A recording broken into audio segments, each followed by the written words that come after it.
नमस्कार दोस्तों, आप सबका स्वागत है द स्मार्ट विजन क्लासेस में। इस पॉलिटिकल साइंस के सेशन में आप सबका स्वागत करते हैं। हम तो है मैम, ये लाइव चल रहा है ना? ये बीच में रुक क्यों गया? दिल ना उम्मीद तो नहीं, ना काम तो है, लंबी है गम की शाम मगर शाम तो है। अगर शाम है तो सुबेरा अवश्य होगा, इसलिए निरंतर अभ्यास करते रहिए। ये अभ्यासों की एक श्रृंखला है जो निरंतर चल रही है। आइए दोस्तों, अपने इस श्रृंखला को आगे बढ़ाते हैं अपने पहले सवाल से। आज अलग अलग पैरामीटर से आपको सवाल देखने को मिलेंगे। नीचे दिए गए वक्तव्य में से कथन कारण का सवाल है। कथन कारण के सवाल में मैंने बताया था आप लोगों से कि सबसे पहले कथन पढ़ना है। दोनों कथन को पढ़ के पहले बताना है कि कथन कौन सा सही है, फिर उसके बाद उसमें हमें क्योंकि लगाना है, क्योंकि का प्रयोग करना है या इसलिए का प्रयोग करना है। तो उसके बाद कारण पढ़ना है। ठीक। भारत के केंद्रीय लोकसभा और राज्यों की विधानसभाओं के निर्वाचन में सदस्यों का बहुमत पाने वाले राजनीतिक दलों की सरकार बनते रहते हैं, ना कि मतों का बहुमत पाने वाले। ठीक। कारण, बहुमत प्रणाली पर आधारित निर्वाचनों में प्राप्त मतों की आपेक्षिक बहुलता के आधार पर ही परिमाण का निर्णय होता है। जवाब दीजिए इसका आप सब लोग।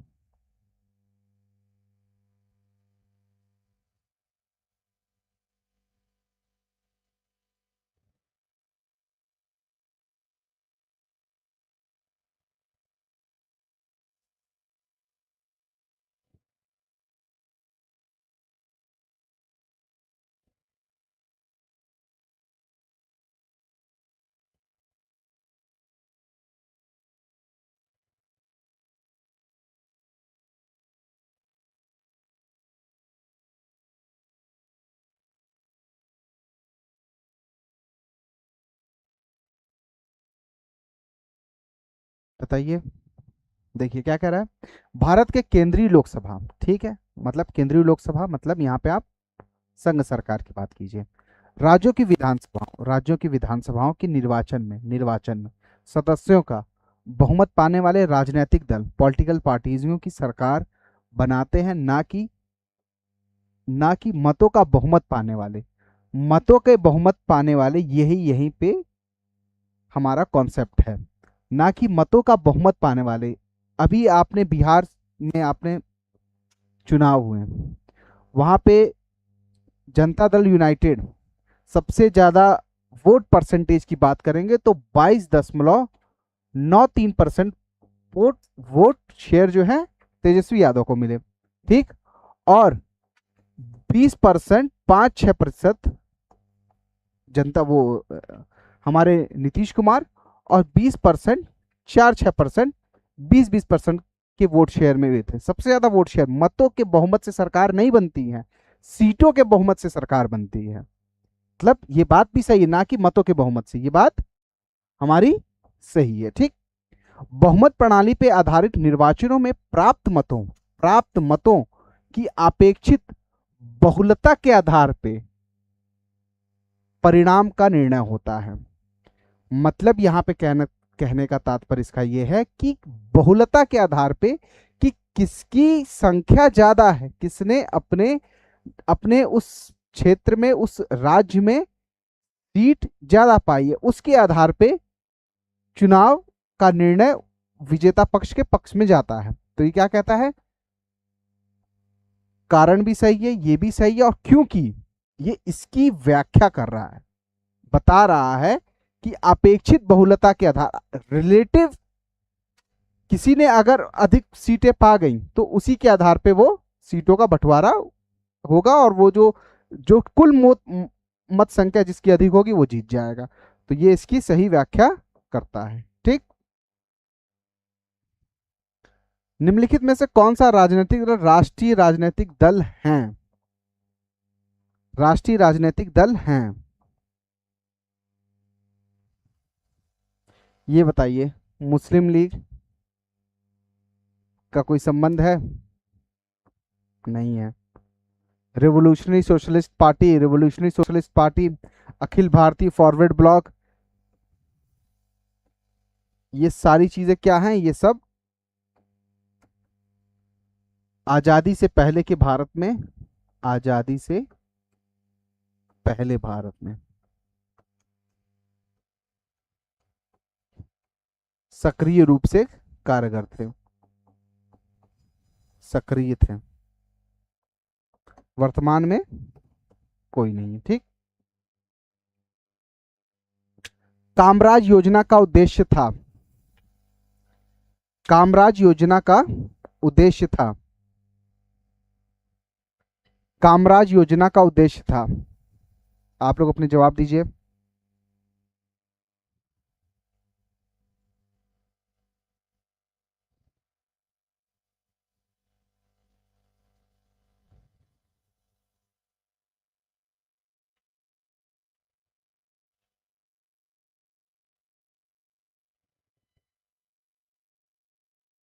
कामराज योजना का उद्देश्य था, बताइए, जल्दी जल्दी बताइए। अपने यार दोस्तों को जोड़िए और सेशन को लाइक शेयर कीजिए।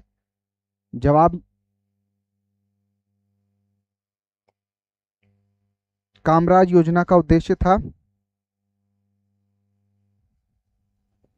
देखिए, तमिलनाडु के मुख्यमंत्री थे, तमिलनाडु के सीएम थे के कामराज, के कामराज। इन्होंने योजना बनाई थी 1963 में कि कांग्रेस के जो वरिष्ठ गण हैं, कांग्रेस के जो वरिष्ठ गण हैं, कांग्रेस के जो वरिष्ठ लोग हैं, उनसे इस्तीफा दिलवाकर जमीनी स्तर पर पार्टी को मजबूत करना, जमीनी स्तर पर पार्टी को मजबूत करना, पार्टी को मजबूत करना और लोगों की समस्याओं को समझना, लोगों की समस्या को समझना। तो ये कब आया था के कामराज योजना? के कामराज योजना आई थी 1963 में। ठीक। क्या है? भारतीय राष्ट्र कांग्रेस को जीवंत बनाना। ठीक।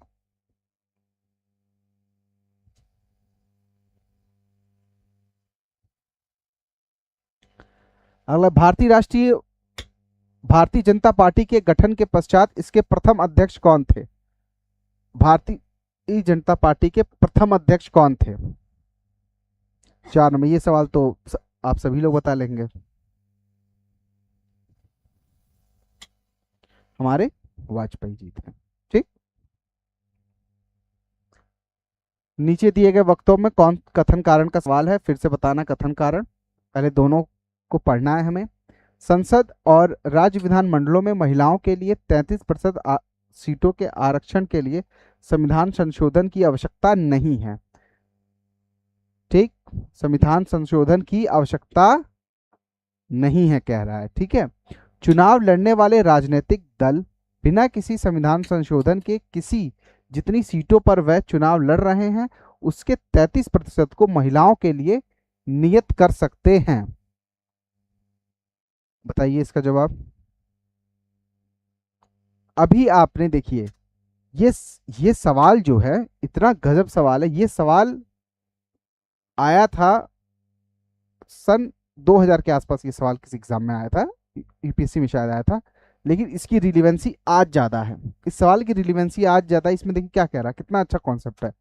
संविधान संशोधन की आवश्यकता नहीं है। महिला आरक्षण से संबंधित, अभी हम महिला आरक्षण से संबंधित 33% कौन सा संविधान संशोधन हुआ है?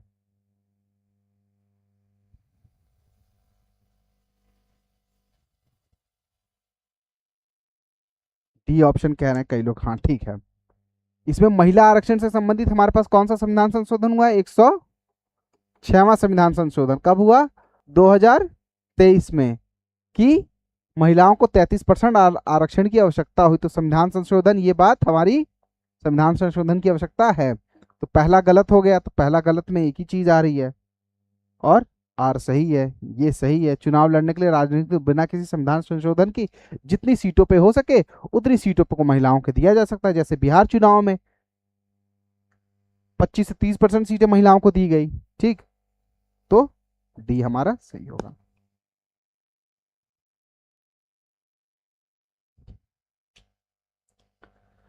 लोकसभा के अध्यक्ष द्वारा आधिकारिक तौर पर एक राजनीतिक दल अथवा राजनीतिक दलों के गठबंधन को विपक्ष की मान्यता देने हेतु कम से कम कितने सदस्य का होना चाहिए?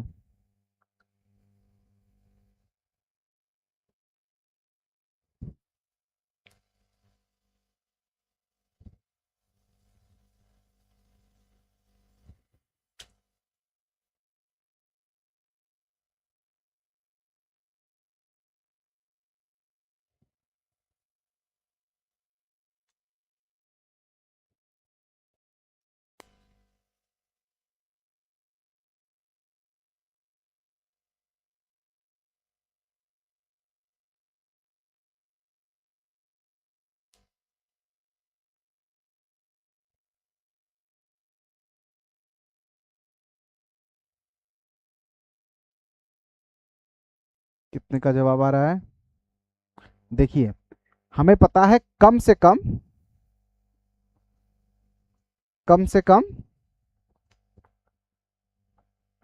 10% होना चाहिए। तो 543 सदस्य हैं, इसका 10% कितना हो जाएगा? 55। ठीक,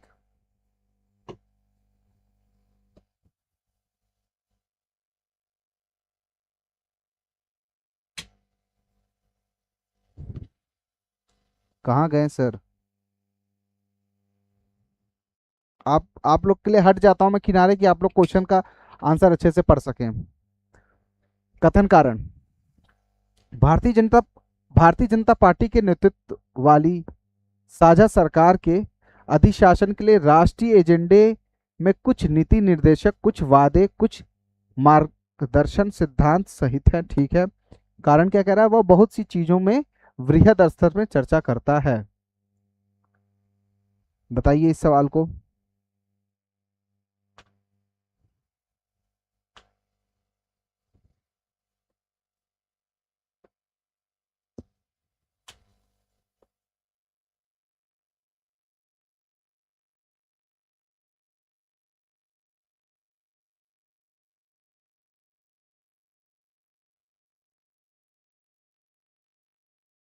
देखिए, भारतीय राजनीतिक भारतीय जनता पार्टी की बात कर रहे हैं। ठीक, वर्तमान में आप इसको बीजेपी से जोड़ के देख लीजिए। साझा सरकार मतलब गठबंधन सरकार। यहाँ पे गठबंधन सरकार का सवाल है, ये किसी पार्टी विशेष का सवाल नहीं है। गठबंधन सरकार के अधिशासन में राष्ट्रीय एजेंडे की कुछ नीति निर्देशक, कुछ वादे, कुछ मार्गदर्शन सिद्धांत होते हैं। गठबंधन सरकार की विशेषता क्या है? गठबंधन सरकार की विशेषता है कि वह कलेक्टिव एक कलेक्टिव एजेंडा तैयार करते हैं कि हम इन मुद्दों पर काम करेंगे और इन मुद्दों पे पार्टी विशेष अपने साथ कार्य करेगी। जब गठबंधन की सरकार होती है तो एक साझा मुद्दा, एक साझा सिद्धांत तैयार किया जाता है कि हम इन पक्षों पे साथ रहेंगे और बाकी जहां पे एक विचारधारा की बात आ जाएगी तो हम वहां पे अलग हो जाएंगे। तो ये बात क्या हो गई? हमारी सही हो गई। ठीक, एक सैद्धांतिक गठबंधन सरकार की बात की जा रही है। ठीक है, वहां बहुत सी चीजों पे वृहद स्तर पर चर्चा करते हैं, बहुत स्तर पे वृहद स्तर पे चर्चा की है, लेकिन यह इस बात की पुष्टि नहीं कर रहा है कि गठबंधन सरकार में कोई एक सिद्धांत क्यों लागू किया जाता है, किसी सिद्धांतों पे चर्चा क्यों होती है, इस बात की विशेषता नहीं बता रहा है। गठबंधन सरकार की विशेषता, ये दोनों विशेषताएं हैं गठबंधन सरकार की। वहां पे हर एक विषय पे वृहद स्तर पे चर्चा होगी। आप मनमोहन सिंह की गवर्नमेंट में देख लीजिए, मनमोहन जी की जब गवर्नमेंट थी, मनमोहन सरकार थी जब, तो हर चीज पे संसद का सत्र की 200 आवर का सत्र, एक बार का शीतकाल का सत्र चला गया था। तो वृहद स्तर पे चर्चाओं का पे जोर दिया जा सकता है, लेकिन ये इस बात को स्पष्ट रूप से व्याख्या नहीं करता। तो क्या हो जाएगा? कथन कारण दोनों सही हैं, परंतु स्पष्टीकरण नहीं करता। ठीक, भारत के विभिन्न राजनीतिक दलों को राष्ट्रीय या क्षेत्रीय दल का दर्जा देने का अधिकार किसको है? भारत के विभिन्न राजनीतिक दलों को राष्ट्रीय या क्षेत्रीय स्तर का दर्जा देने का अधिकार किसको है? कौन देता है? चुनाव आयोग देता है। ठीक,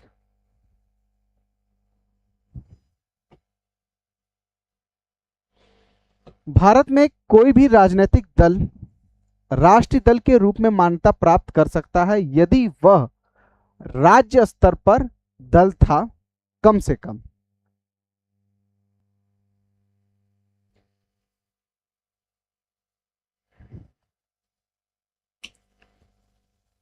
देखिए क्या कह रहा है, राजनीतिक दल को राष्ट्रीय दल के रूप में मान्यता प्राप्त करना।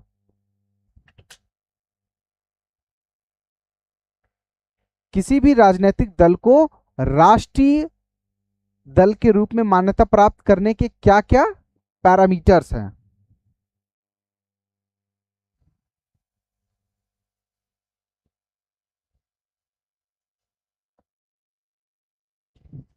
देखिए आ रहा है सवाल का जवाब आ रहा है। प्रणाम,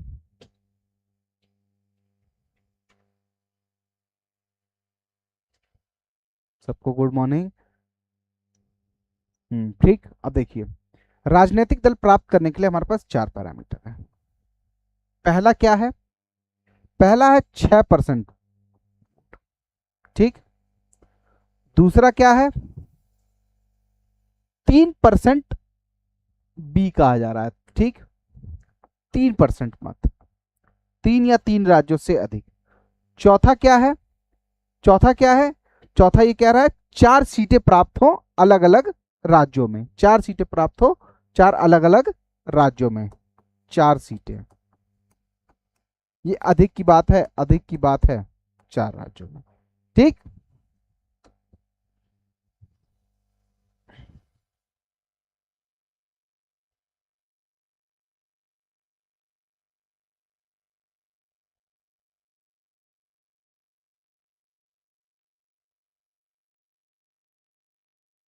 सही है।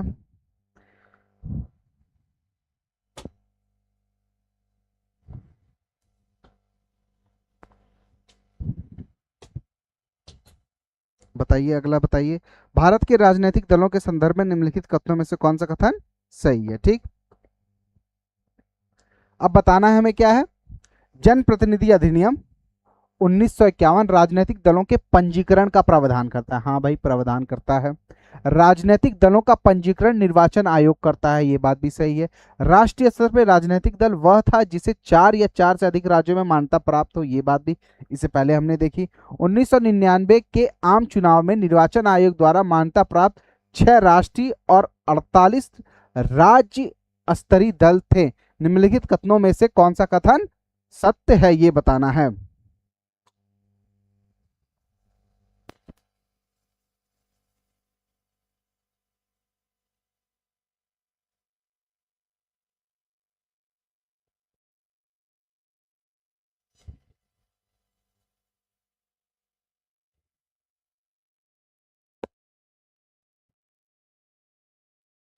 देखिए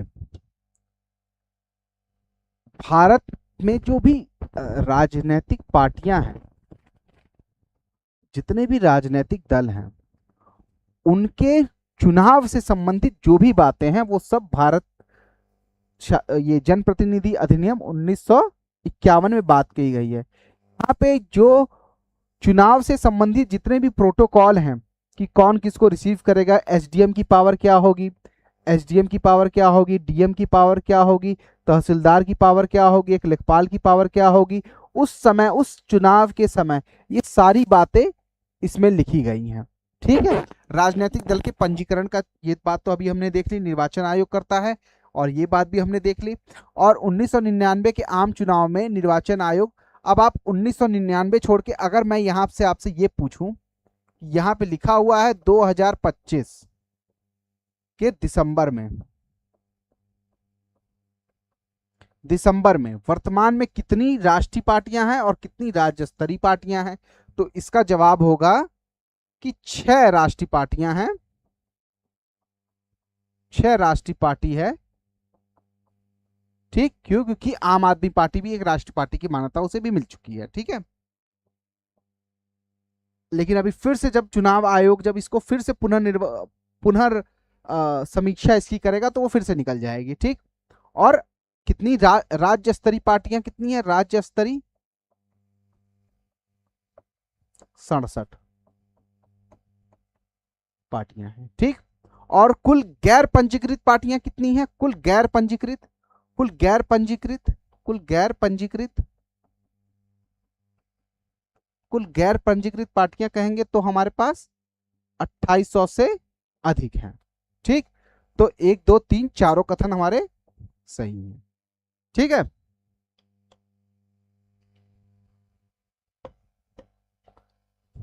ये बताइए।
क्वेश्चन नंबर के साथ जवाब दीजिए, आप लोग क्वेश्चन नंबर के साथ जवाब दीजिए तो चीजें ज्यादा स्पष्ट रहेंगी। ठीक,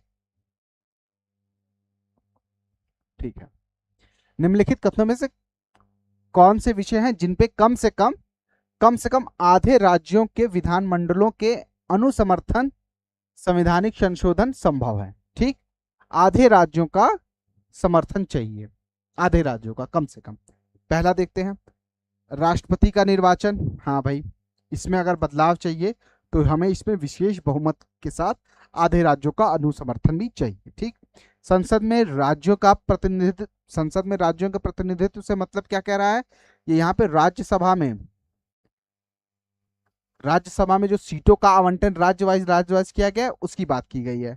ठीक, 7वीं अनुसूची में कोई सूची डालने के लिए, ये बात भी सत्य है। किसी राज्य की विधान परिषद की समाप्ति, किसी राज्य की विधान परिषद की समाप्ति के लिए हमें संविधान संशोधन की आवश्यकता नहीं है, वहां पे हमें सीधा, ये भारतीय संविधान में इस बात का उल्लेख है, संविधान में इस बात को लिखा गया 169 आर्टिकल में, अनुच्छेद में। ठीक है, इस अनुच्छेद में इस बात का अनुसमर्थन किया गया है। तो संविधान संशोधन की आवश्यकता विधान परिषद की समाप्ति के लिए नहीं की जा सकती। तो इसका क्या हो जाएगा? इसका हो जाएगा 1 2 3 1 2 3 1 2 3 कहां पे है? 1 2 3। ठीक, आइए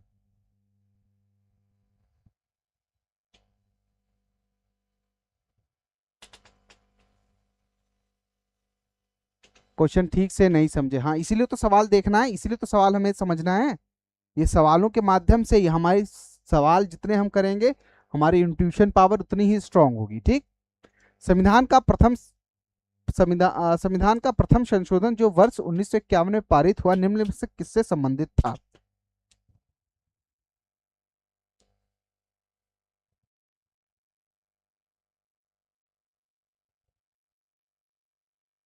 देखिए, देश की सुरक्षा से संबंधित अभी तक कोई संविधान संशोधन ऐसा नहीं, प्रधानमंत्री की सुरक्षा संविधान संशोधन की आवश्यकता ही नहीं है। ठीक है, कुछ राज्यों में किए गए कृषि व कृषि भूमि से संबंधित सुधारों से संरक्षण। ठीक, अनुसूचित जाति एवं अनुसूचित जनजाति से संबंधित नहीं था। भारतीय संविधान में 9वीं अनुसूची परिवर्तित हुई है। ठीक है,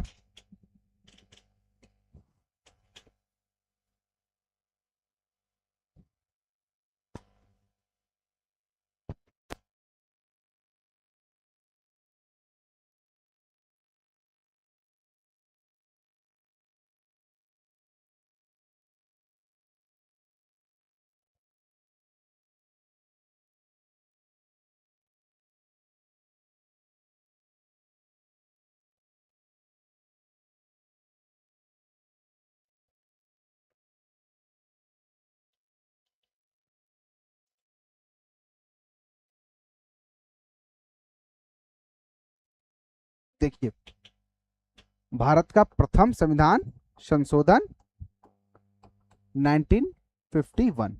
इसमें इसमें क्या कहा गया कि भूमि संबंधित सुधार भी इसमें है। इसमें कहा गया कि फंडामेंटल राइट से संबंधित, इसमें एक तारीख आती है हमारी 24 अप्रैल 1973 से पहले किसी में संशोधन नहीं किया जा सकता। ठीक, केशवानंद भारती का जजमेंट आया था। केशवानंद भारती में, केशवानंद भारतीवाद में जो मूल ढांचे की बात की गई उसी तारीख से, कि इसमें कोई बात अगर डाल दी जाएगी 9वीं अनुसूची में तो उसमें संशोधन नहीं किया जा सकता। ठीक, तो ये तारीख हमें याद रखनी है, केशवानंद भारती के जजमेंट की तारीख, और उससे पहले के जितने भी संशोधन इसमें डाले जाएंगे अगर वो मूल ढांचे के सिद्धांत का उल्लंघन करेंगे तभी उसकी न्यायिक समीक्षा की जा सकती है। न्यायिक समीक्षा की बात थी, ठीक है ना। भारत में संसद द्वारा बंधुआ मजदूरी को प्रतिबंधित करने वाला अधिनियम पारित किया गया। ये तीसरी बार सवाल आ रहा है, ये किसी का सवाल गलत नहीं होना चाहिए, ये किसी का भी गलत नहीं होना चाहिए, ठीक है। सिक्किम एक नया राज्य बना, सिक्किम एक नया राज्य बना।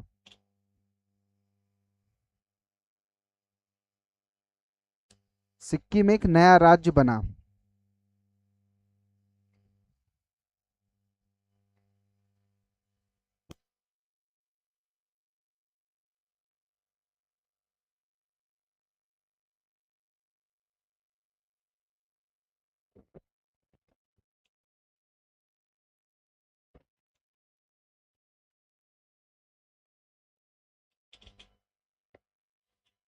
कौन सा होगा?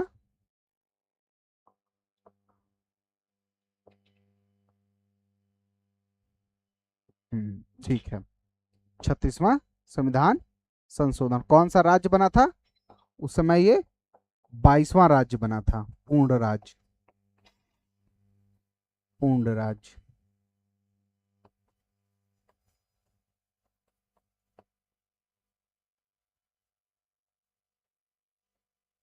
पूर्ण राज्य का दर्जा प्राप्त हुआ था, ठीक। 16 नंबर बताना है, निम्नलिखित कथनों पर विचार कीजिए। भारतीय संविधान में कोई संशोधन लाने का उपक्रमण किया जा सकता है। भारतीय संविधान में कोई संशोधन लाने का उपक्रमण किया जा सकता है। भारतीय संविधान में कोई भी संशोधन लाना है उस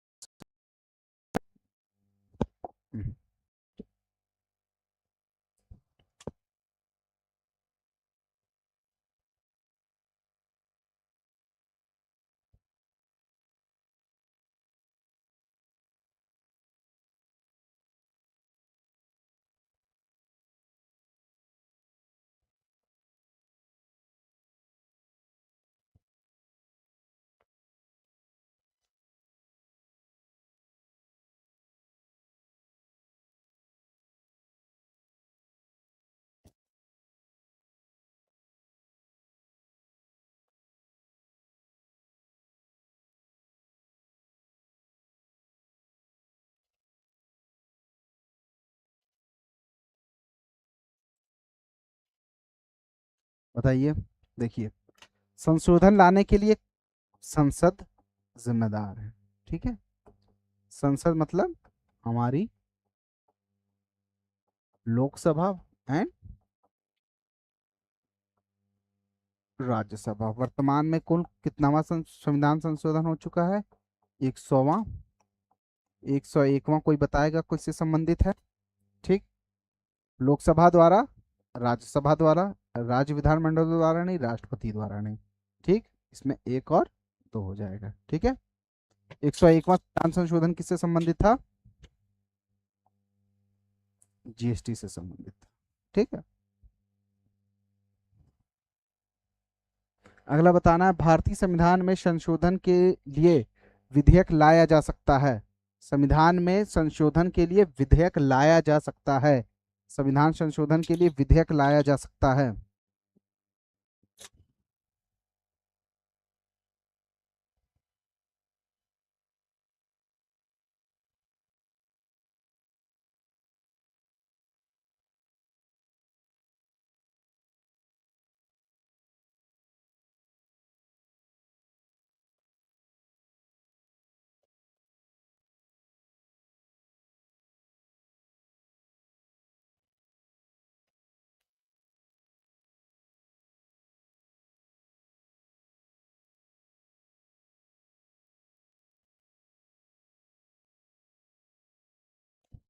क्या हो जाएगा, या तो लोकसभा या तो राज्यसभा। संविधान संशोधन से संबंधित कौन सा हमारे पास वो है, आर्टिकल है आर्टिकल 368। कहां से लिया गया है,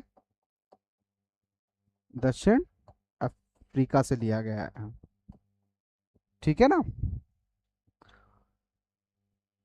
और कौन सा भाग है, भाग संविधान संशोधन से संबंधित भाग 20। निम्नलिखित संविधान संशोधन अधिनियम में से किस एक में यह प्रावधान है कि केंद्र और किसी राज्य में मंत्रिपरिषद का आकार क्रमशः लोकसभा के सदस्यों की कुल सदस्य संख्या व राज्य की विधानसभा की कुल सदस्य संख्या का 15% से अधिक नहीं होगा।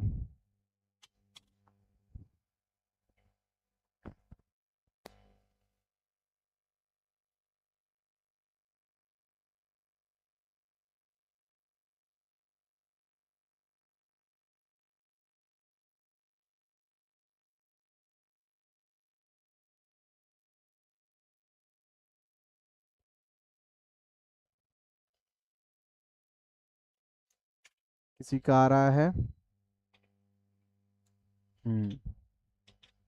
91वां संविधान संशोधन, ये कब आया था, 2003 में। इसमें कितना कहा गया था, 15%। पहले क्या था, पहले मंत्रियों की संख्या इतनी हो जाती थी कि जितने लोकसभा के सदस्य हो जाते थे, हर एक आदमी अपने आप को मंत्री समझ बैठा था, बहुत सारे मंत्री हो जाते थे, ठीक।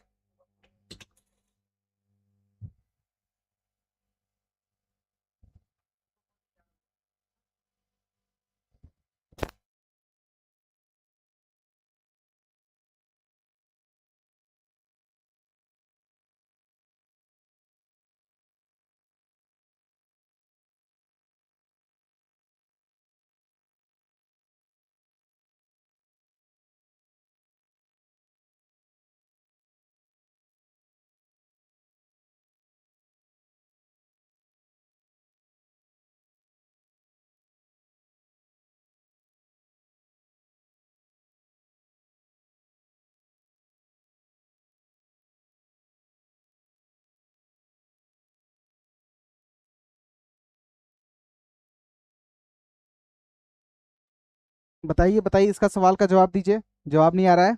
भारतीय संविधान के अनुसार निम्न विषय में संवैधानिक संशोधन के लिए कम से कम आधे राज्यों के विधानमंडलों द्वारा स्पष्ट होना चाहिए संविधान संशोधन, वो कौन।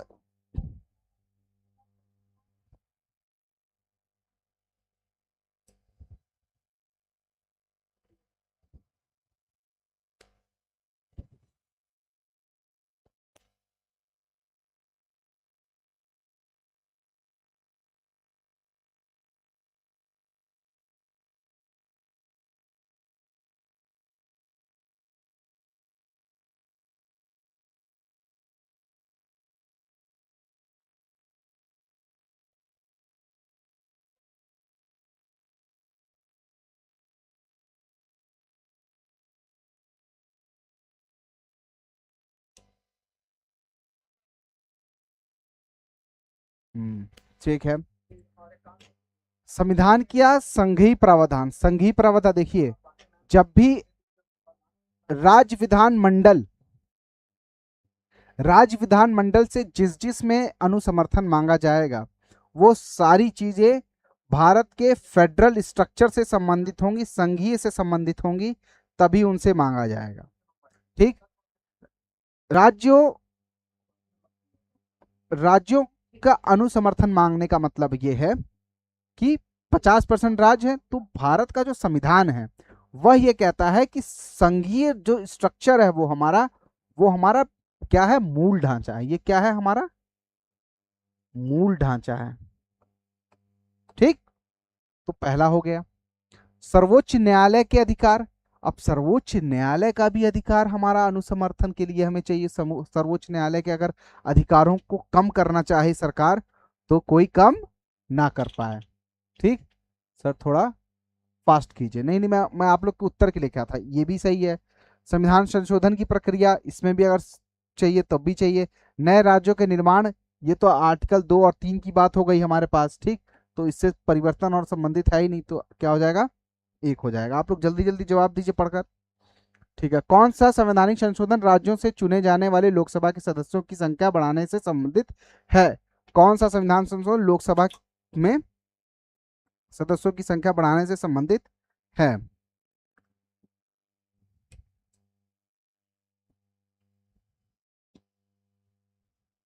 कौन सा संविधान संशोधन लोकसभा में सदस्यों की संख्या बढ़ाने से संबंधित है?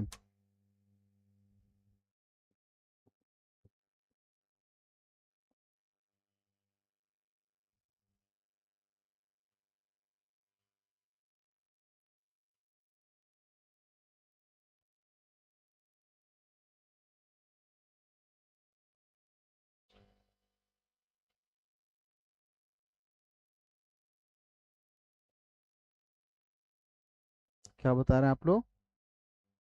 11 और 22वां।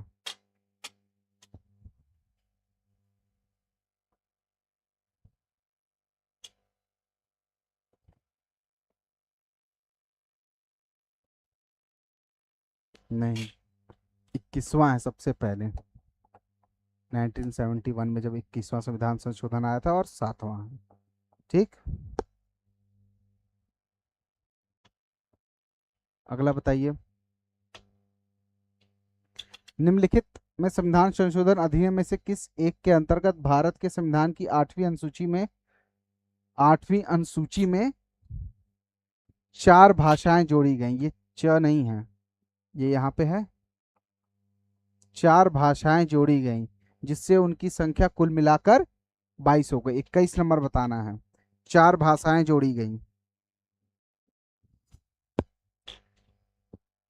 16 का क्या हो जाएगा? 91वां संविधान संशोधन। ठीक,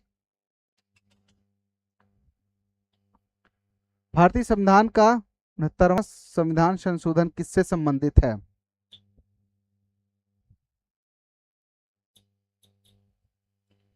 संविधान का 79वां संविधान संशोधन किससे संबंधित है?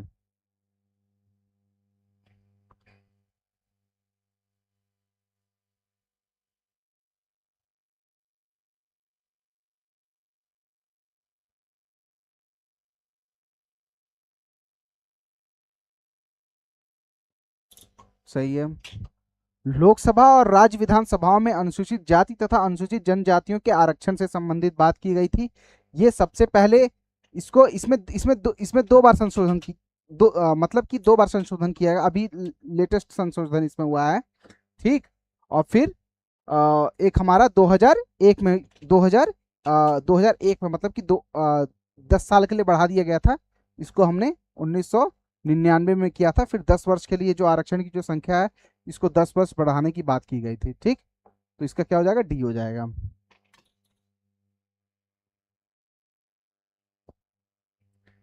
निम्न संशोधन में किस एक के द्वारा पहली संविधान में दल बदल विरोध प्रावधान किया गया था?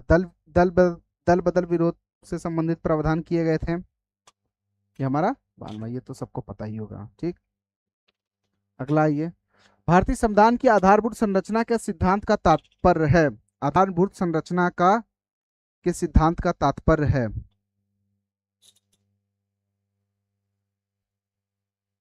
भारतीय संविधान में आधारभूत संरचना का सिद्धांत कब आया, ये भी बताइए।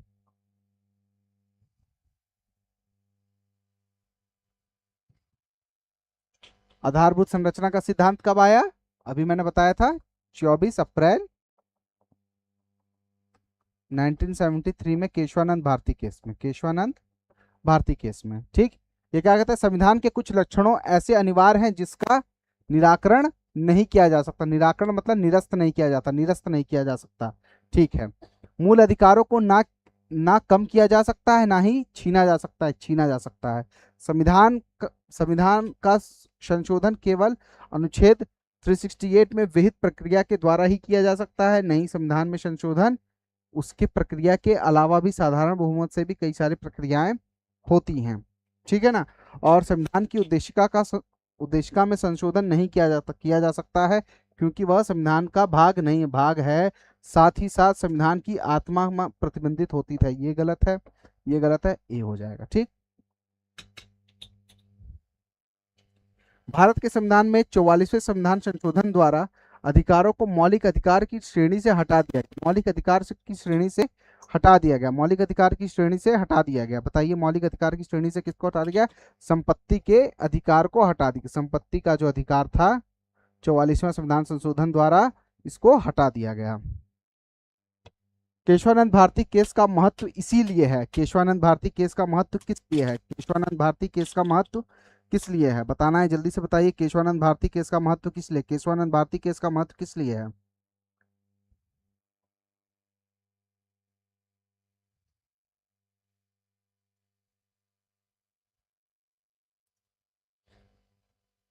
केशवानंद भारती केस का महत्व किस लिए है? देखिए, केशवानंद भारती केस का महत्व इसलिए है, कब आया तो ये तो पता चल गया कि संसद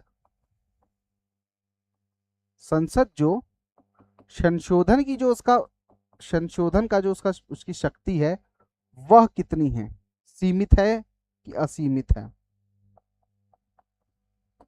सीमित वर्सेस असीमित शक्तियों, असीमित शक्तियों का बीच का संतुलन की बात करता है। क्या कहता है? उच्चतम न्यायालय ने संविधान के मूल विशेषताओं को प्रतिबंधित किया। ठीक है,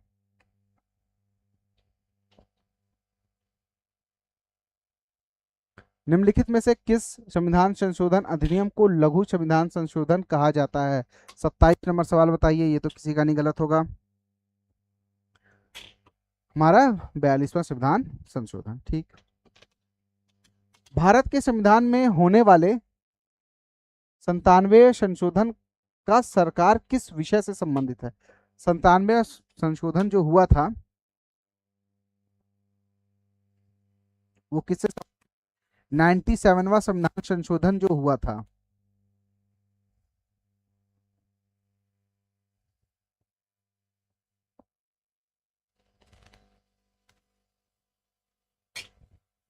किसी का जवाब नहीं आया। देखिए, 90वां संविधान संशोधन कब हुआ था हमारा? 2011 में हुआ था। ये सहकारी संस्थाओं के गठन एवं कार्य के संचालन के लिए हुआ था। भी संशोधन 99 अधिनियम किससे संबंधित है?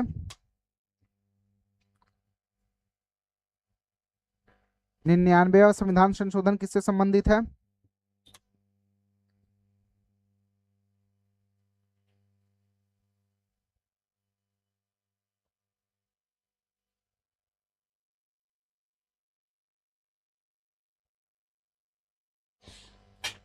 राष्ट्रीय न्यायिक आयोग के गठन की बात की गई थी, राष्ट्रीय न्यायिक आयोग की बात की गई थी, ये 2014 में, जिसको असंवैधानिक घोषित कर दिया गया, असंवैधानिक घोषित कर दिया गया। ठीक है, इसमें जैसे राष्ट्रीय न्यायिक आयोग जैसे कि ISPCS बनते हैं, ठीक वैसे ही एक न्यायिक आयोग की बात की गई थी, जिसके गठन की बात की गई थी, जिसको सुप्रीम कोर्ट ने ये कह के हटा दिया कि स्वतंत्र न्यायपालिका जो है, स्वतंत्र न्यायपालिका जो है वो मूल ढांचा है, स्वतंत्र न्यायपालिका वो मूल ढांचा है, इसमें आप संशोधन नहीं कर सकते। ठीक, संविधान का कौन सा संशोधन यह प्रावधानित करता है कि कोई कानून जो राज्य के उन नीति निर्देशक सिद्धांतों को जो अनुच्छेद 39B और C में वर्णित है प्रभावी बनाने हेतु पारित किया जाए, इस कारण से निरस्त नहीं किया जाएगा कि अनुच्छेद 14 और 19 में प्रदत्त अधिकारों को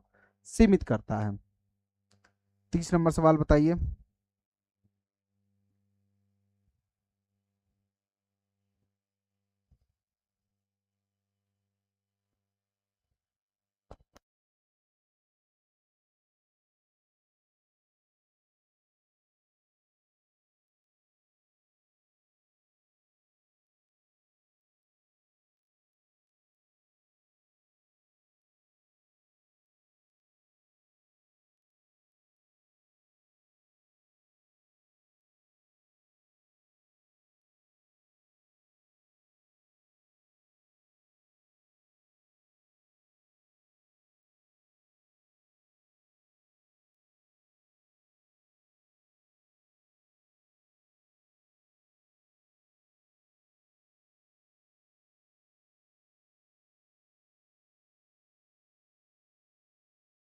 हमें क्या क्या पता होना चाहिए?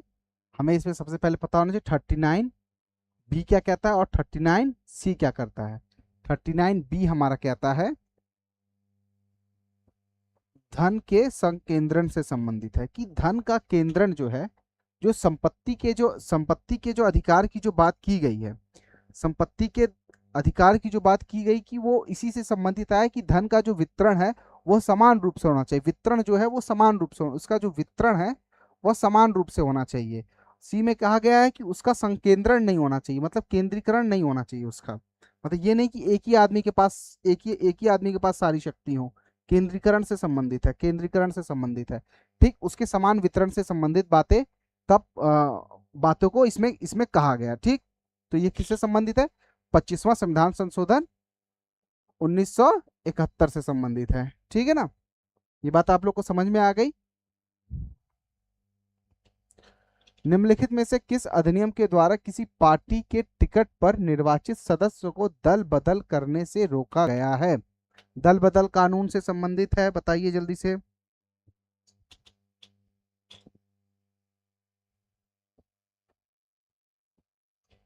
52वां संविधान संशोधन अधिनियम। ठीक, निम्नलिखित में से किस मुकदमे में भारतीय सर्वोच्च न्यायालय ने सर्वप्रथम संविधान के मौलिक लक्षण का सिद्धांत प्रतिपादित किया? संविधान के मौलिक लक्षण का सिद्धांत प्रतिपादित किया, संविधान के मौलिक लक्षण का सिद्धांत प्रतिपादित किया, बताइए जल्दी से। आप लोग को कई बार बता चुका हूं मौलिक लक्षण की बात, केशवानंद भारती एवं केरल राज्य 1973 में। ठीक, निम्नलिखित में से किस वाद में सर्वोच्च न्यायालय ने पहली बार संसद की संविधान संशोधन की शक्ति को सीमित किया? संशोधन की संविधान शक्ति को सीमित किया।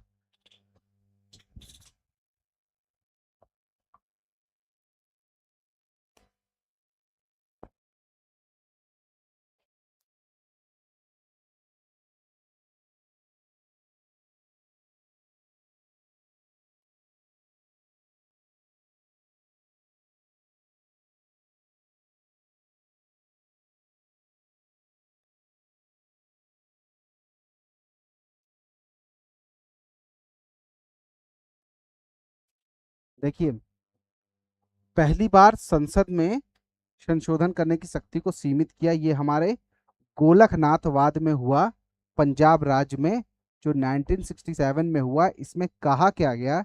इसमें कहा यह गया कि जो संसद है वह फंडामेंटल राइट को सीमित नहीं कर सकती, सीमित नहीं कर सकती। क्यों? क्योंकि ये पवित्र दस्तावेज है। पवित्र दस्तावेज कहने का इनका तात्पर्य था ये मूल ढांचा है।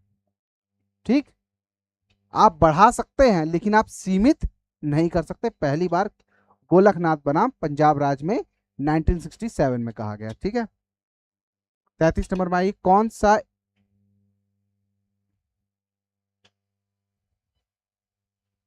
आवाज जा रही है ना? हाँ, निम्नलिखित में से कौन सा एक संवैधानिक संशोधन मौलिक कर्तव्यों से संबंधित है? मौलिक कर्तव्यों से संविधान संशोधन संबंधित है, बताइए जल्दी से।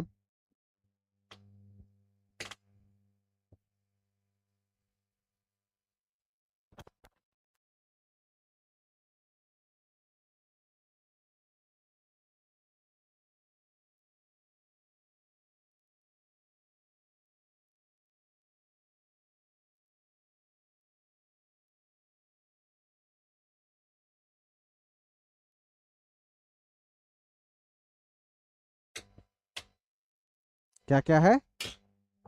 42वां संविधान संशोधन है, और एक और है ना जो हमारा 2002 में हुआ था, 86वां संविधान संशोधन। ये दो संविधान संशोधन मौलिक कर्तव्य से संबंधित हैं। ठीक, संविधान के किस संशोधन के अंतर्गत अन्य पिछड़े वर्गों को शैक्षिक संस्थानों में प्रवेश के लिए 27% आरक्षण की बात की गई है?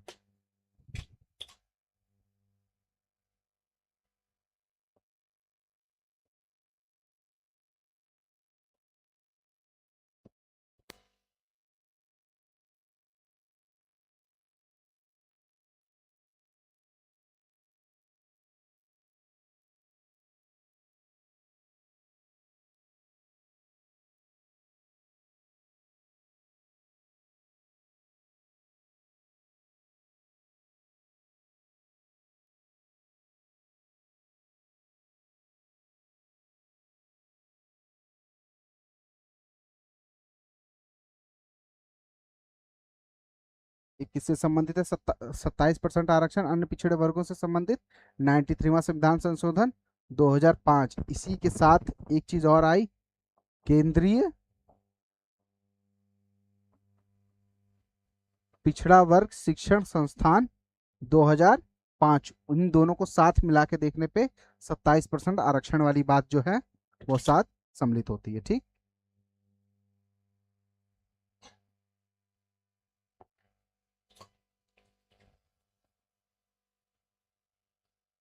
छत्तीस नंबर आइए। निम्नलिखित कथनों पे विचार कीजिए। भारत के संविधान में संशोधन केवल लोकसभा में एक विधेयक की पुनर्स्थापना द्वारा प्रारंभ किया जाता है। यदि ऐसा संविधान संशोधन के संघीय चरित्र में परिवर्तन की मांग करता है तो संशोधन का अनुसमर्थन भारत के सभी राज्यों के विधानमंडलों द्वारा किया जाना आवश्यक है। कौन सा कथन सही है बताना है हमें।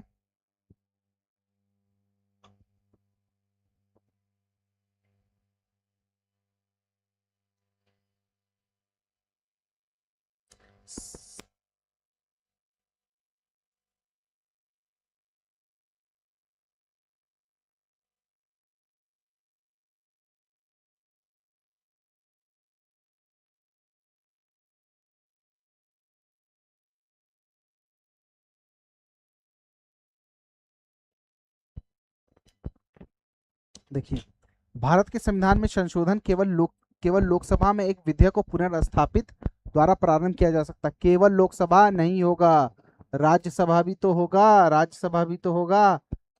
ठीक, ऐसा कोई संशोधन संविधान के संघीय फेडरल स्ट्रक्चर में परिवर्तन की मांग करता है तो संशोधन का अनुसमर्थन भारत के सभी राज्यों के विधानमंडलों द्वारा किया जाना चाहिए।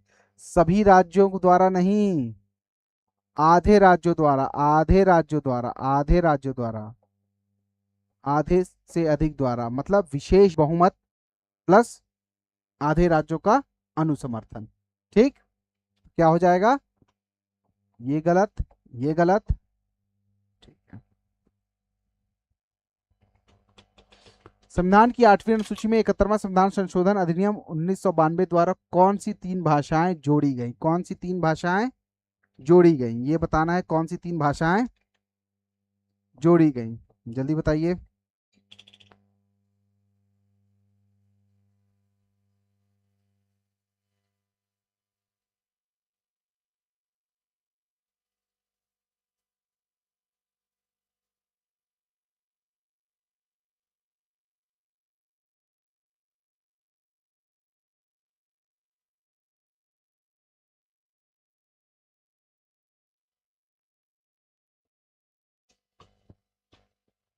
नेपाली, कोंकणी और मणिपुरी। ठीक,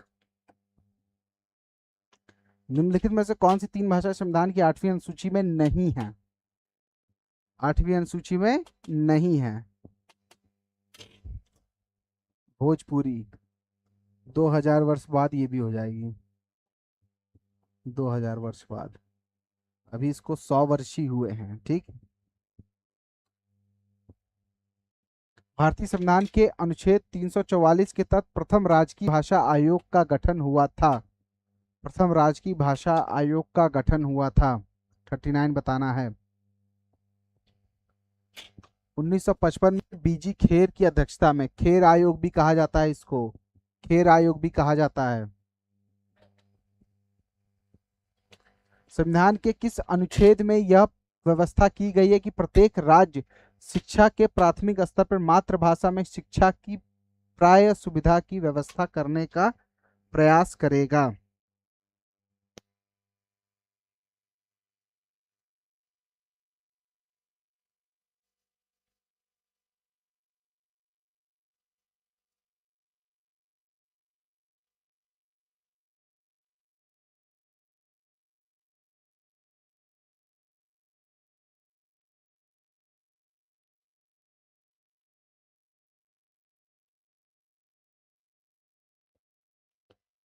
क्या हो जाएगा?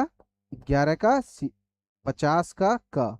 अब कोई मुझे ये बताएगा प्राथमिक स्तर पर मातृभाषा में शिक्षा होनी चाहिए, इससे संबंधित आयोग कौन सा था? सबसे पहला हमारा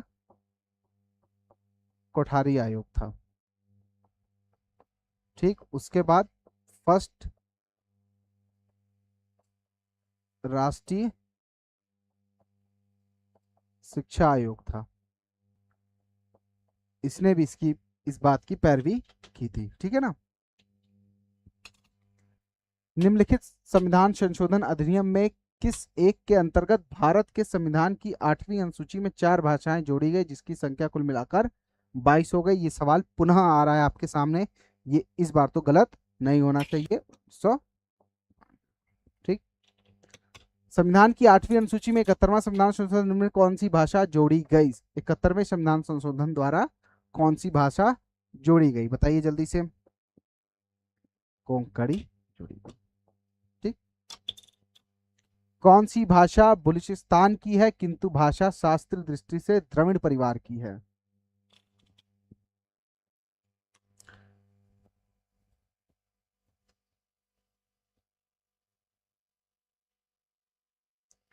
ब्रूहोई भाषा जो शास्त्रीय भाषा है कहाँ की है, बताइए। ब्रूहोई भाषा कहाँ की है? ब्रूहोई से आपको समझ में आ रहा होगा बलूचिस्तान की भाषा है। ठीक। ब्रूहोई जो है ये बलूचिस्तान की भाषा है, जो एक द्रविड़ भाषा के रूप में में देखी जाती। इसी के साथ कोंकणी और ये सारी भाषाएं जो हैं, इन्हीं की इसमें इसके अंश भी देखे जाते हैं। जो व्याकरण संबंधित जो बातें हैं वो कोंकणी में ब्रूनोही से संबंधित कई शब्द, कई व्याकरण संबंधी भाषाएं लिए गए हैं। ठीक।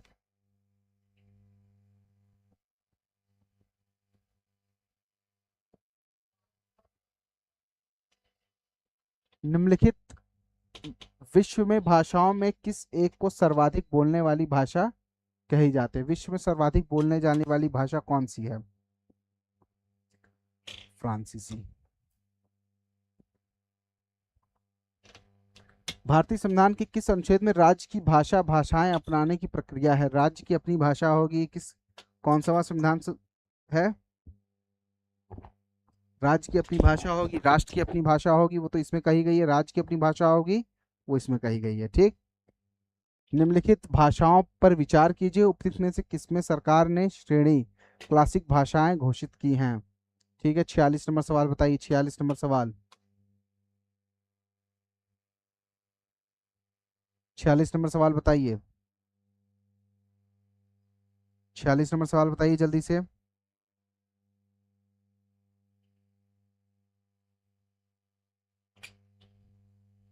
हम्म 46 नंबर का जवाब नहीं आया। कौन सी भाषाएं हैं क्लासिकल भाषा के रूप में जिसको वर्णित किया गया है? पहली बात है, ये गुजराती है? नहीं है। कौन कौन सी भाषाएं हैं? कन्नड़ है और क्लासिकल है। दो और तीन। निम्नलिखित में भारतीय भाषाओं को मातृभाषा के रूप में प्रयोग करने का कौन सा सही अवरोही क्रम है? मातृभाषाओं को शास्त्रीय मतलब भाषाओं के रूप में बताने का क्रम बताना है। भारतीय भाषाओं को मातृभाषा के रूप में।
आवाज आ रही है ना? सबसे पहले बंगाली, मराठी, फिर तेलुगु, फिर तमिल। सही क्रम क्या हो जाएगा? 1 2 3 4। एक दो, एक दो, एक दो तीन चार, एक दो, आ, जवाब दीजिए।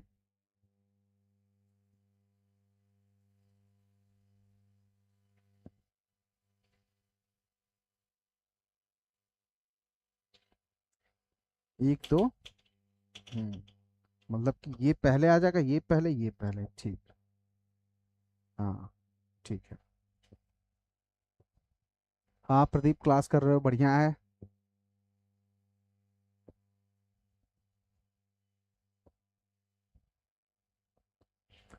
निम्नलिखित में से कौन भारत के संविधान में उल्लेखित भाषाओं के बारे में क्या सही है? ठीक। भारत के संविधान में उल्लेखित भाषाओं के बारे में क्या सही है बताना है। 48 नंबर सवाल।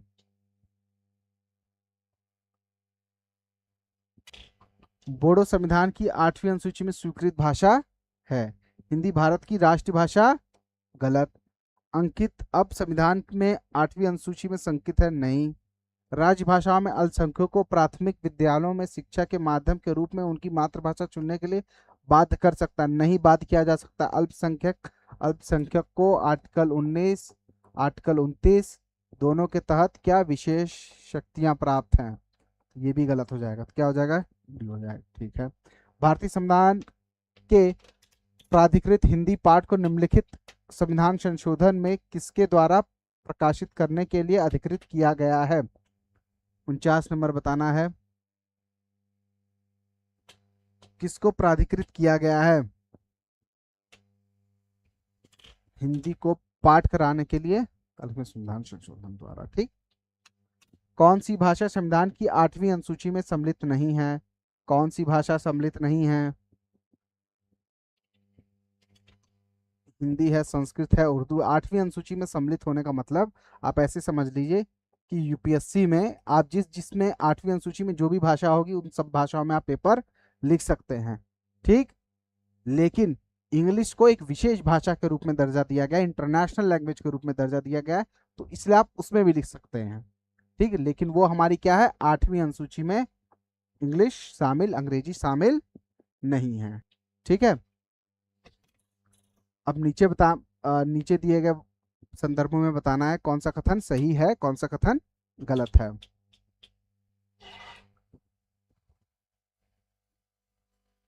नमस्कार नमस्कार नीलेश।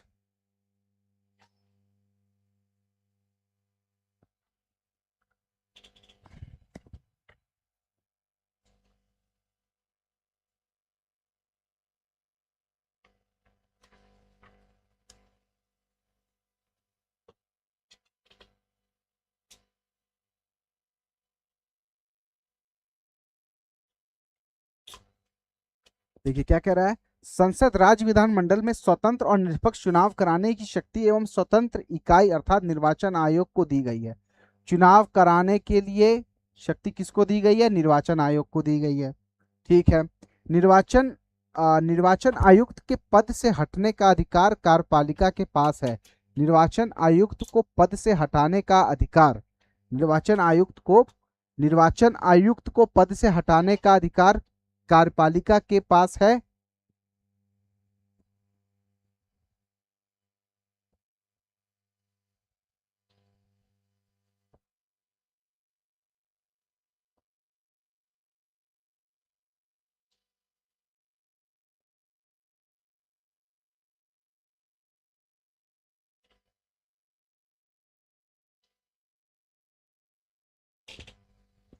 देखिए क्या कह रहा है,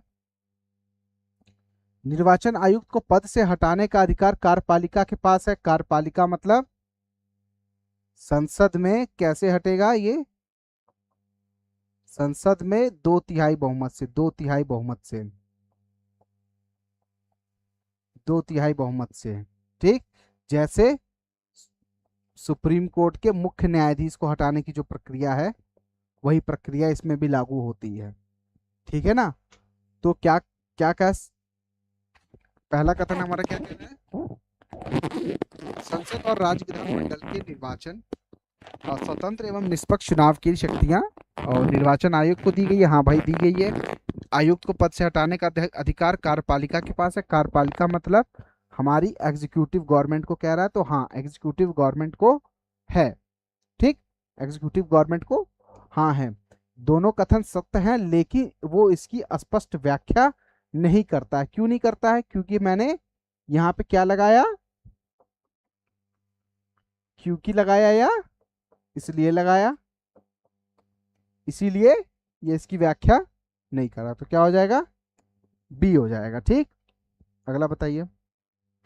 लोकसभा और राज्य विधानसभा में चुनाव में मतदान कराने के लिए न्यूनतम आयु संख्या 21 वर्ष से घटाकर 18 वर्ष कर दी गई थी। कौन सा संविधान संशोधन था? 52 नंबर बताइए।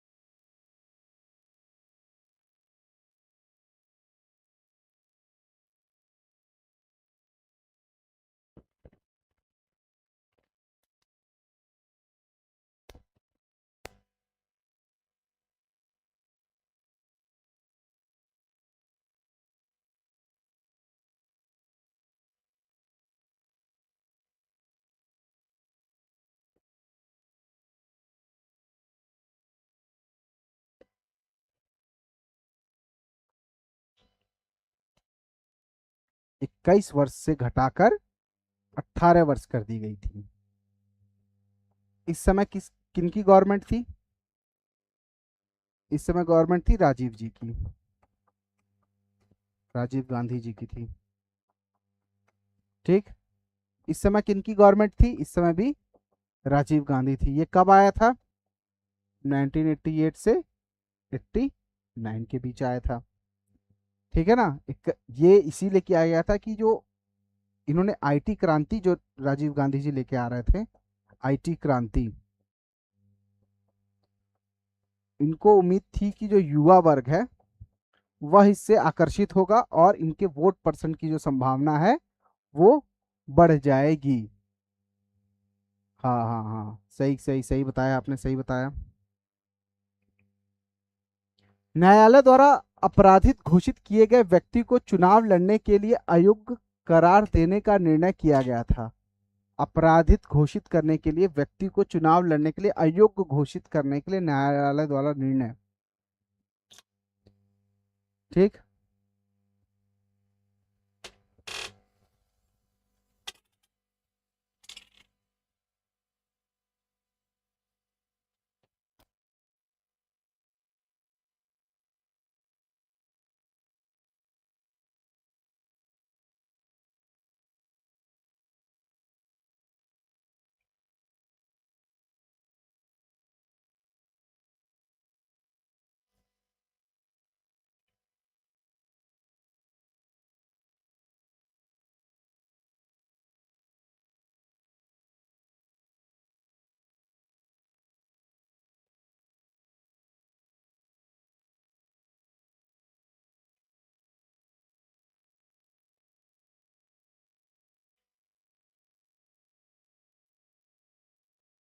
हम्म।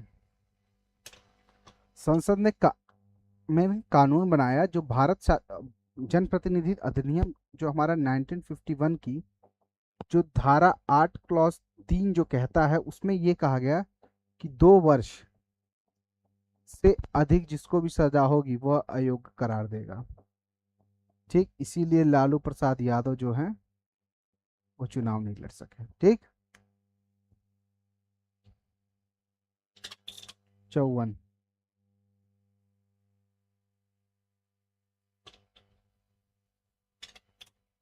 यदि किसी राज्य विधानसभा के निर्वाचन में निर्वाचित घोषित होने वाले प्रत्याशी अपनी निश्चित राशि खो देता है तो इसका अर्थ क्या है?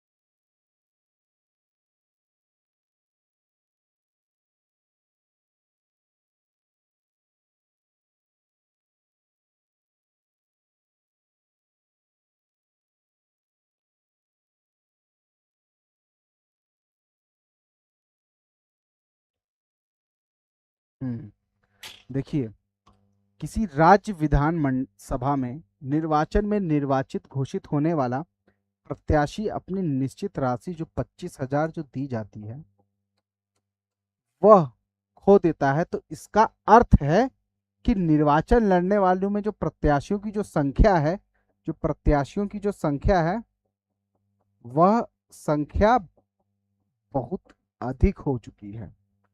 बहुमत बहुत कम हुआ है? नहीं। बहुमत बहुत कम होगा तब नहीं। ठीक, राज्य विधानसभा में के केस में नहीं है। ये कब है? ये कब है? राष्ट्रपति के केस में है। ये राष्ट्रपति के केस में है। वो जो 15,000 रुपया जमा किया जाता वो जब्त हो जाएगा। बहुसदस्यीय निर्वाचन क्षेत्र के लिए निर्वाचन था? ये भी नहीं। निर्वाचन प्रत्याशियों की अपनी निकटतम प्रतिद्वंदी से विजय या बहुत कम संख्या में, इस आधार पर भी नहीं। कई कई तो 1-1 लाख के मार्जिन से भी हारे रहते हैं, तो राशि थोड़ी जब्त हो जाएगी। निर्वाचन लड़ने वाले प्रत्याशियों की संख्या बहुत अधिक हो गई है, उसी से बहुत अधिक की संख्या नहीं, ये जो बहुत अधिक है ये संख्या 10 से अधिक होने पर है। ठीक, सांसदों की अयोग्यता का संबंधित विवाद कौन सा, सांसदों से संबंधित अयोग्यता का निर्णय कौन लेगा?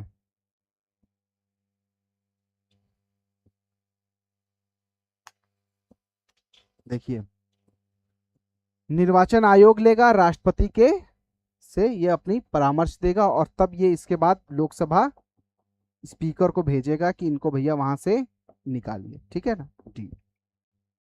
भारत में विविध निर्वाचनों के निम्नलिखित में से कौन सा निर्वाचन प्रणाली स्वीकृत नहीं की गई है?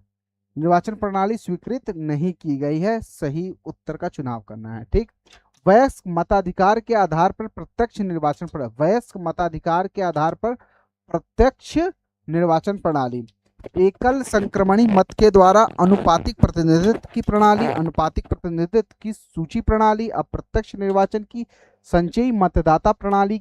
नीचे दिए कूट में उत्तर का चुनाव। 56 नंबर सवाल हमारा, बताइए आप। ठीक, क्या कह रहा है? भारत में विधि निर्वाचन में निम्नलिखित कौन सी निर्वाचन प्रणाली स्वीकृत की गई है? वयस्क मताधिकार, ठीक है। आधार पर प्रत्यक्ष निर्वाचन प्रणाली, हाँ भाई साहब ये है हमारे यहाँ। एकल संक्रमणी मत पद्धति का था अनुपातिक प्रतिनिधित्व प्रणाली, ये भी है हमारी। किस किस में देखने को मिलती है? ये हमारी राष्ट्रपति को देखने को मिलती है, उपराष्ट्रपति के चुनाव में देखने को मिलती है। अनुपातिक प्रतिनिधित्व की सूची प्रणाली, अनुपातिक प्रतिनिधित्व की सूची प्रणाली नहीं है, एकल संक्रमणी मत पद्धति द्वारा अनुपातिक प्रणाली है। ठीक, अनुपातिक मतलब कि बस ऑप्शंस आपको नहीं देने हैं, आपको क्रम के साथ एक समय में एक मत देने के साथ, एकल मत की प्रणाली है हमारे यहाँ, एकल मत की प्रणाली है। ठीक, उन सब में चुनाव में भी। अप्रत्यक्ष निर्वाचन की संचयी मत प्रणाली है। अप्रत्यक्ष मत प्रणाली की संचयी मत प्रणाली का तात्पर्य है कि इनडायरेक्ट इलेक्टोरल की कंपैरिजन की गई है, जो होगा नहीं। इसमें संजय कुमार ने कहा है ए, हाँ ए वाले बताने वाले सही है। ठीक, अगला सवाल, निम्नलिखित में से किसका संबंध चुनाव आयोग से नहीं है?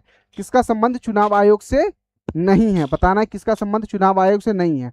चुनाव की अधिसूचना जारी करना, चुनाव की अधिसूचना जारी करना किसका संबंध चुनाव आयोग से नहीं है? चुनाव की अधिसूचना जारी करना, चुनाव चिन्ह का बंटवारा, ये तो है ही है। चुनाव की वैधानिकता का निपटारा करना, ये भी चुनाव आयोग ही बताएगा। चुनाव शांतिपूर्ण ढंग से कराना, ठीक है, ये भी है। क्या नहीं है? चुनाव की अधिसूचना जारी करना, चुनाव की अधिसूचना जारी करना। किस किस का जवाब आया है? चुनाव की अधिसूचना जारी करने का क्या मतलब है?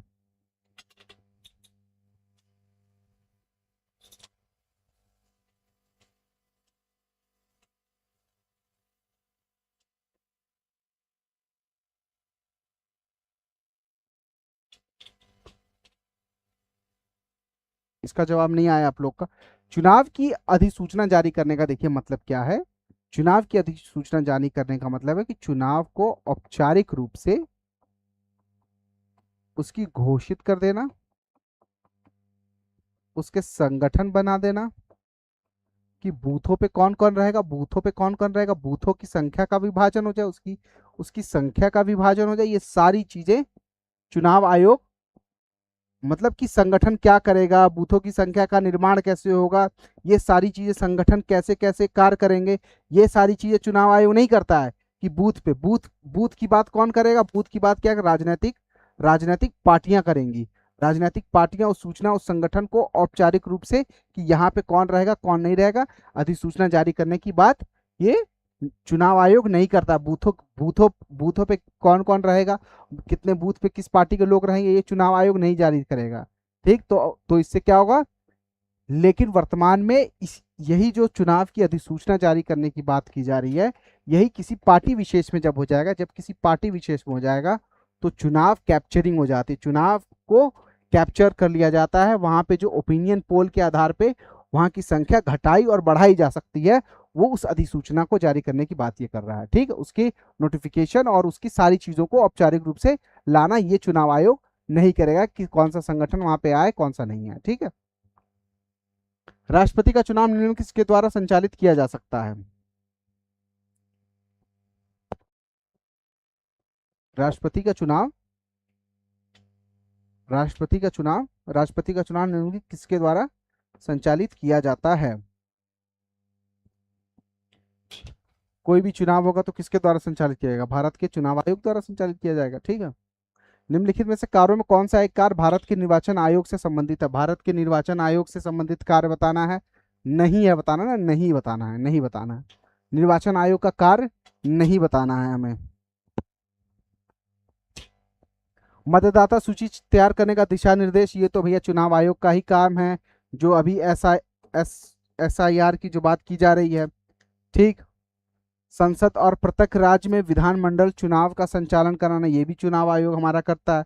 राष्ट्रपति उपराष्ट्रपति पदों का चुनाव ये भी करता है। विधानमंडलों के चुनाव के लिए उचित प्रावधान करना, विधानमंडलों के चुनाव के लिए उचित प्रावधान ये नहीं करेगा, ये कौन करेगी, वहां की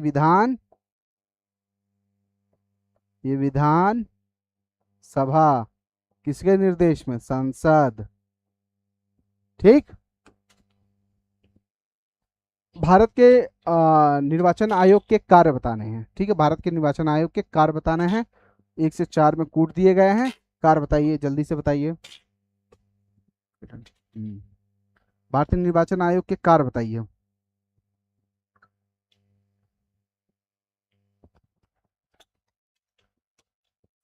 संसद और राज्य विधानमंडलों के सभी चुनाव कराना, अभी बात की। राष्ट्रपति उपराष्ट्रपति पदों का चुनाव कराना, अभी बात की। किसी राज्य में स्वतंत्र और निष्पक्ष चुनाव के लिए अनुकूल दशा ना होने पर राष्ट्रपति शासन राज्यपाल की अनुशंसा से लगाएंगे। ठीक। गलत। निर्वाचन सूची तैयार करने के लिए कार्य का निरीक्षण निर्देशन ये कौन कर रहा है, SIR। ये SIR का सवाल है, ये SIR कौन करवा रहा है, चुनाव आयोग करवा रहा है। तो पहला दूसरा चौथा, पहला दूसरा चौथा, पहला दूसरा चौथा बी। ठीक। मुख्य चुनाव आयुक्त को पदच्युत किया जा सकता है। मुख्य चुनाव आयुक्त को पद से हटाने से संबंधित प्रावधान, मुख्य चुनाव आयुक्त को पद से हटाने से संबंधित प्रावधान।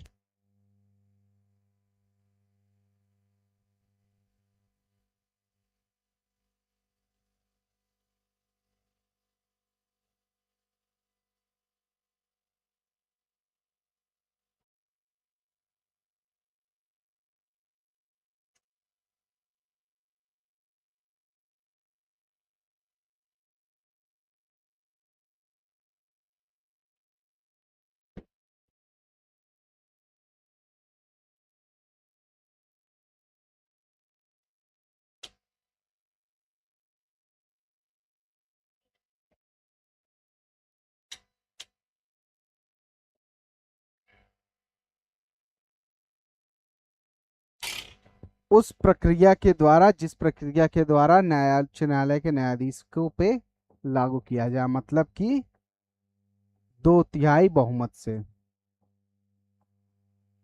2/3 बहुमत से, संसद के दोनों सदनों के 2/3 बहुमत से नहीं। ठीक। 2/3 बहुमत से उपस्थित और मतदान करने वाले, भारत के मुख्य न्यायाधीश के परामर्श से राष्ट्रपति द्वारा नहीं। ठीक है ना, मंत्रिपरिषद के परामर्श पे राष्ट्रपति द्वारा नहीं। इसका क्या हो जाएगा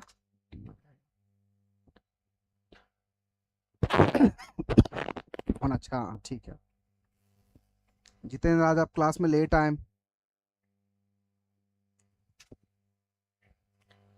चलिए, आज हमने 61 सवाल अपने देखे। कल पुनः हम लोग मुलाकात करेंगे। तो कल पुनः हम लोग अपने इसी कक्षा में मिलेंगे सुबह 9:30 बजे से। हम बी बता रहे हैं आप, बी नहीं सी होगा जितेंद्र जी। और कक्षा को लाइक शेयर सब्सक्राइब आप लोग करते रहा करिए। और देखिए ये ऐप है द स्मार्ट विजन क्लासेस का, इस ऐप को डाउनलोड कीजिए और प्ले स्टोर पे जाके आपको ये ऐप मिल जाएगा। इस नंबर पे कोई क्वेरी चाहिए हो तो इस नंबर पे कोई क्वेरी ले लीजिए, ठीक। और सेशन में डेली आप लोग लाइव आएंगे। देखिए लाइव आएंगे तो लाइव आने का अपना ही एक अलग मज़ा होता है, ठीक है ना। उस मज़े से आप लोग वंचित हो जाएंगे। लाइव आने पे ना दिमाग तेज़ी से काम करता है, वो जो बातें बोली जा रही होती हैं तो वो उसी हिसाब से कार्य करने लगती हैं। तो इसमें इसमें माइंड जो की जो लीनियर स्टडी होती है ना, वो ब्रेक होके हम अच्छे से उस चीज़ को समझ सकते हैं, ठीक। तो आप लोग लाइव आए क्या करिए। तो आज की कक्षा के लिए आप सबको धन्यवाद। वो बात जो मैंने जिस क्लास बात से मैंने क्लास प्रारंभ की थी वो बात एक बार और बता दें आपको कि निराश नहीं होना है, कार्य करते रहना है, पढ़ते रहना है, एमसीक्यू सॉल्व करते रहना है, अपनी इंट्यूशन पावर को बढ़ाते रहना है। दिले ना उम्मीद तो नहीं, ना काम तो है, ये शाम केवल शाम तो है।